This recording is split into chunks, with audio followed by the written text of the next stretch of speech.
Let's begin with this breaking news.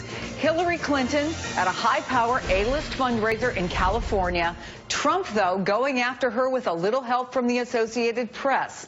The AP out with a brand new story in just the past few minutes showing the overlapping and often intersecting interests of the Clinton Foundation's donors and those able to speak with Hillary Clinton while she was Secretary of State. Here's the report stating, quote, more than half the people outside the government who met with Hillary Clinton while she was Secretary of State gave money, either personally or through companies or groups, to the Clinton Foundation.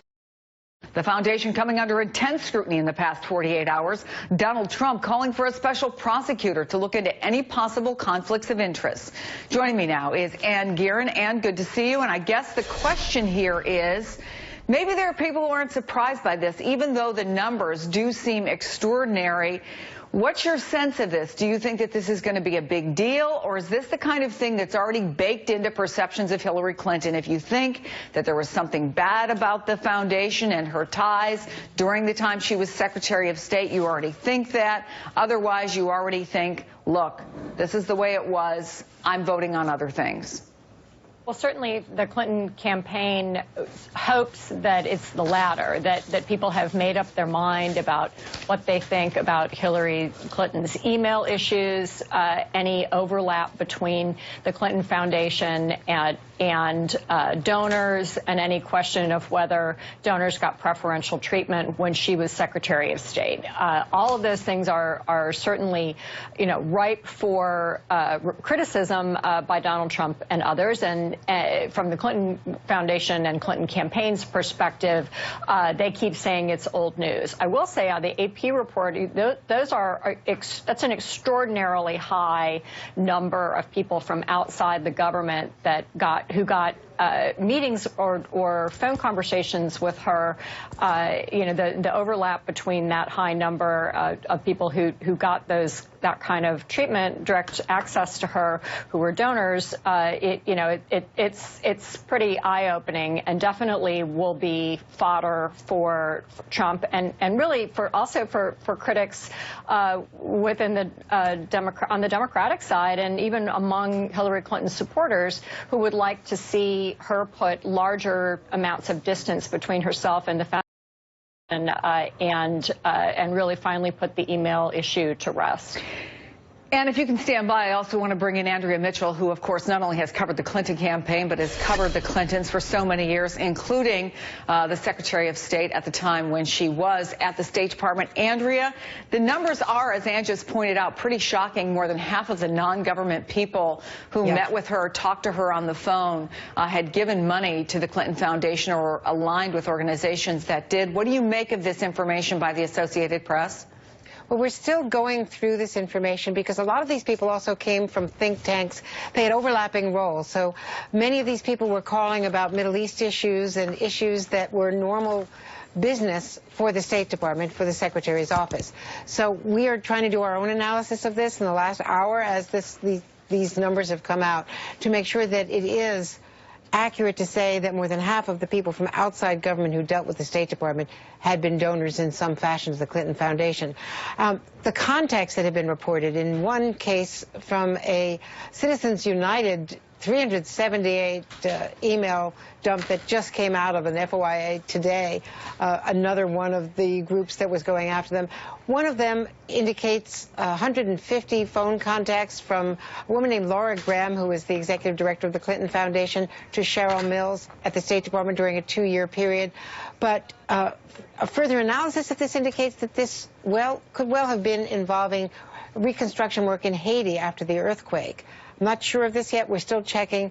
This is sort of the sausage being made here. Yeah. But if this, in fact, was Cheryl Mills, who was the point person for the Haiti reconstruction and the post-earthquake relief, and the Clinton Foundation, where Bill Clinton was the special envoy, along with former President Bush, I believe, to Haiti after the earthquake, then over a 2-year period, 150 phone calls is not that extraordinary. So that's the kind of thing that we need to look into. But there certainly is there's plenty here to go through where Clinton donors did get access, and it's clear that they got their phone calls returned. In many cases, Huma Abedin didn't agree or didn't put them through, but she certainly wrote emails to the secretary very often saying, do you want to talk to someone? Often there was no action, so there's no quid pro quo. But there's a lot of work still to be done, and that's why this is going to be trailing Hillary Clinton from now through the election. Yeah, these emails which continue to drip, drip, drip, and I think we have to make a very important distinction here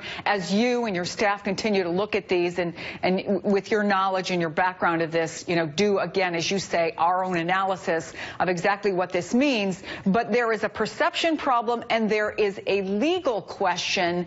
It doesn't appear that there's anything illegal about these meetings. I mean, there was an agreement, right, Andrea, that was signed by Bill Clinton and by Hillary Clinton with the State Department when she became Secretary of State about essentially what their behavior would be, what the Clinton Foundation behavior would be, right?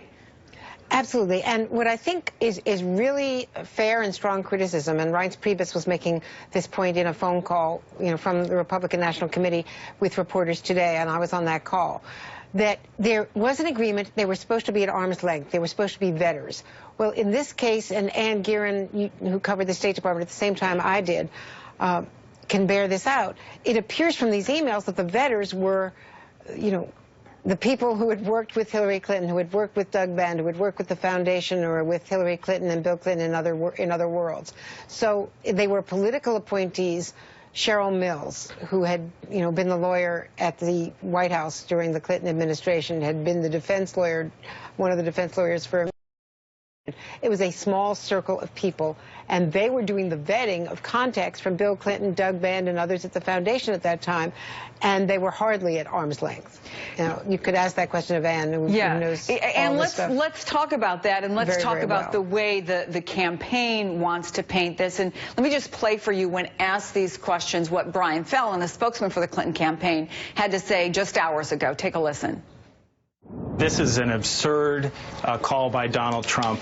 It is an act of desperation on his campaign. The Justice Department already declined to look into any of these allegations related to the Clinton Foundation. He's obviously, Ann, responding specifically to the call for a special prosecutor. But what about the vetting, and what do we know about how that happened? Yeah, I mean, Brian Fallon is right, strictly speaking, if the Justice Department has declined to bring forward its own investigation. The idea that a special prosecutor could or find much more or would be impaneled, it is a legal stretch. That is a completely separate matter to the perception question, which is exactly what Trump and Reince Priebus and other Republicans are getting at when they say that, essentially the people who were in charge of trying to separate the interests of the Clinton Foundation and the interests of the United States government when Hillary Clinton was Secretary of State were not necessarily completely impartial or completely unconnected to the Clinton family and to the Clinton Family Foundation.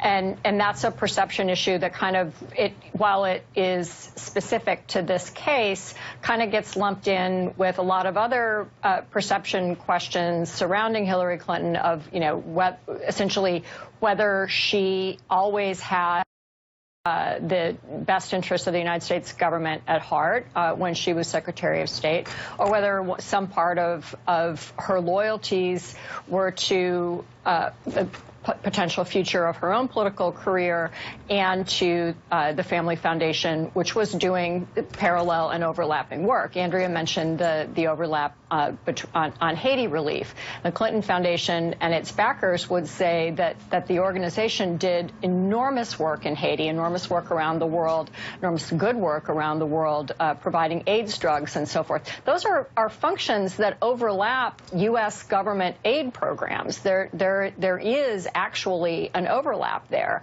The question is, was one part benefiting the other, and what was Hillary Clinton thinking? Was there enough separation, and did donors to the foundation get any kind of special access to the State Department and to her as secretary? And